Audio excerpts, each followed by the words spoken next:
A woke Biden appeals court has rejected Trump's request to take a look again and overturn the E. Jean Carroll verdict. This is about the politicization of our justice system, and you cannot trust it as long as it remains this way. Welcome to Doug in Exile. I'll explain all of the rules so that you'll understand exactly why this E. Jean Carroll case happened. Trump is still not doomed by it, but let's take a look at this and I'll get you started on where to go. This is the Hill article. This is just from a few minutes ago, in fact. Appeals court rejects Trump's bid to overturn E. Jean Carroll verdict. They have to say that with a straight face. Okay. Now, this is going to be, again, more marketing on our legal system. Where are you confident? Is it fair? Is it true? Or is it just politics? My argument has been all along, this whole case, all of this has been just politics with E. Jean Carroll, in that they magically changed the statute of limitations on this thing.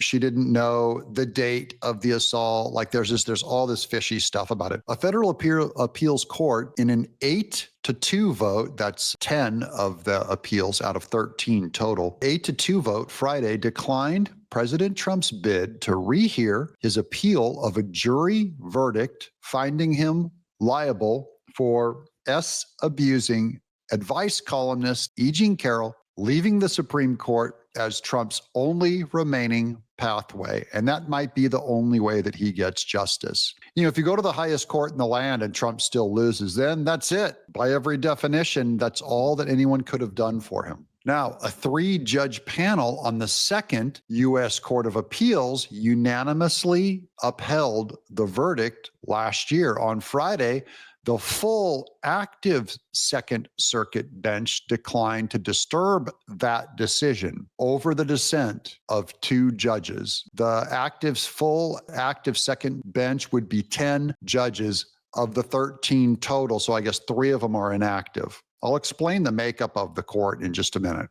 I'm just trying to get through some of this article. Quote, simply by relitigating a case is not an appropriate use of the en banc procedure. En banc means full court. U.S. Circuit Judge Myrna Perez wrote, joined by 3 of her colleagues, all of whom were appointed by former President Biden. That's all I need to know. I mean, it doesn't go much farther than that. Everyone's got to pretend like it's a straight face, like this is how justice works. Is this justice? Are you kidding?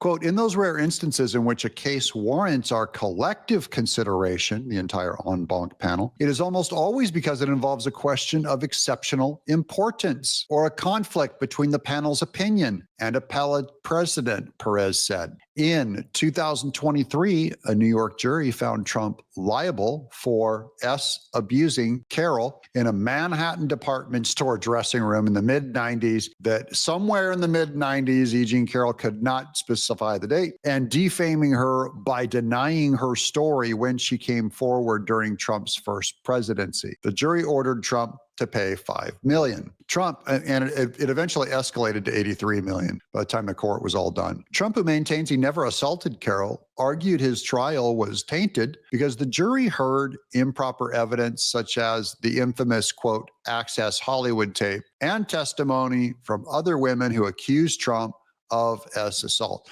The whole court case we covered, it was a giant parade of Democrat judges, a Democrat judge that would constrain Alina Habba and then allow the other side to do, say, and think whatever they wanted. The president also contends he should have been able to tell jurors that a nonprofit funded by LinkedIn co-founder and Democrat mega donor Reid Hoffman, who's also on the E Island list, helped Carroll pay her legal fees. In fact, they say it was his idea. The president's lawyers believed it bolstered their claims that the columnist went after Trump for political reasons, but the trial judge ruled it as inadmissible. And see, the Democrat judge said it was inadmissible. 2 Trump-appointed Second Circuit judges, Steve Menashe and Michael Park, in dissent, said Friday that the trial includes a series of indefensible evidentiary ruling. So they're going after the evidences that were allowed. I'm going to go back real quick because I did a grok search on who those Second Circuit Court judges are: Steve Menashe and Michael Park. Here's the grok search. Here's Steve Menashe. It says appointed by Trump. So that's already, and then here's Michael Park, appointed by Trump. So that's what I mean by this whole thing is just politics and the court's makeup. So these are the two dissenting voices, guys that are appointed by Trump.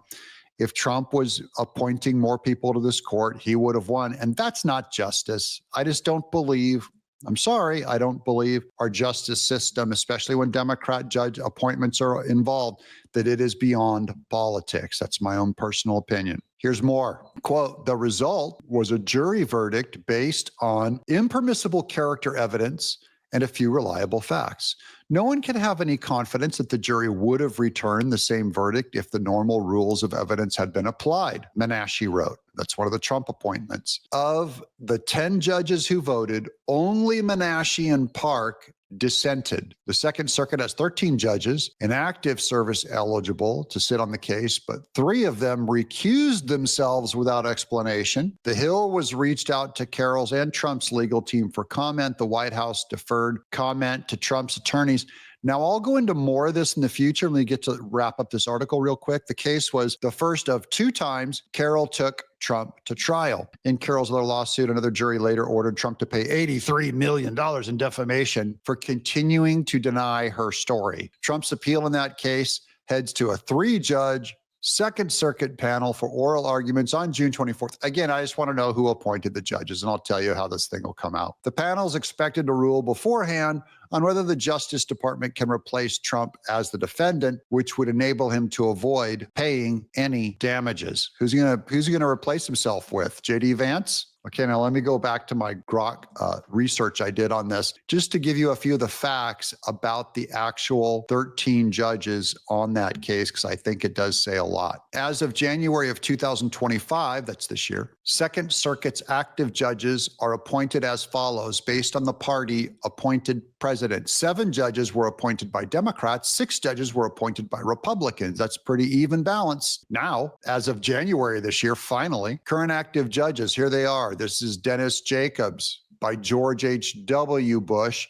That can go either way because, remember, George Bush is also who appointed, I think it was Kennedy, whoever was the real bad flip-flopper on the Supreme Court. Barrington Daniels Parker, appointed by Bush. Wesley, George W. Bush. Here's Gerald Lynch, Barack Obama, Democrat, Barack Obama, Democrat, Barack Obama, Democrat, Joe Biden, Joe Biden, Joe Biden, Joe Biden. So these are all post-radical appointments, absolutely radical. I'm going to look into who recused themselves too, because that might also give us some light on this whole thing. 3 of them might have recused themselves just so it didn't look that biased. If they were all Democrats, so 3 of the Democrats could have recused themselves, they'd have plenty of votes. Notes on composition.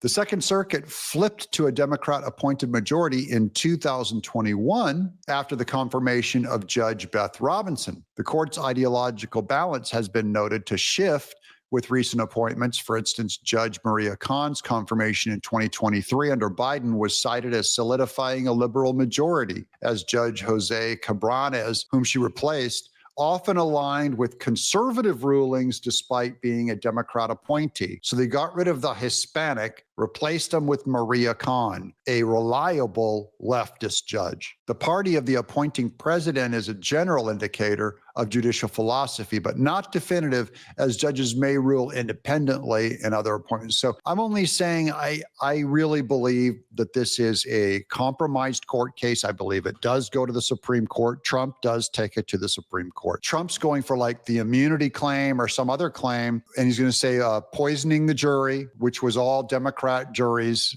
It should have been moved. And so this thing is a mess no matter how you slice it. But Trump may not have an immunity claim during this thing, although he does on the second course case that brought in $83 million. You know, that's post his presidency. I don't know. I don't believe he's going to end up paying a dime to this woman, but he made $83 million on his cryptocurrency in about 2 days. So big deal. He pays her. You know, she's not going to be around much longer. Let her have her filth money.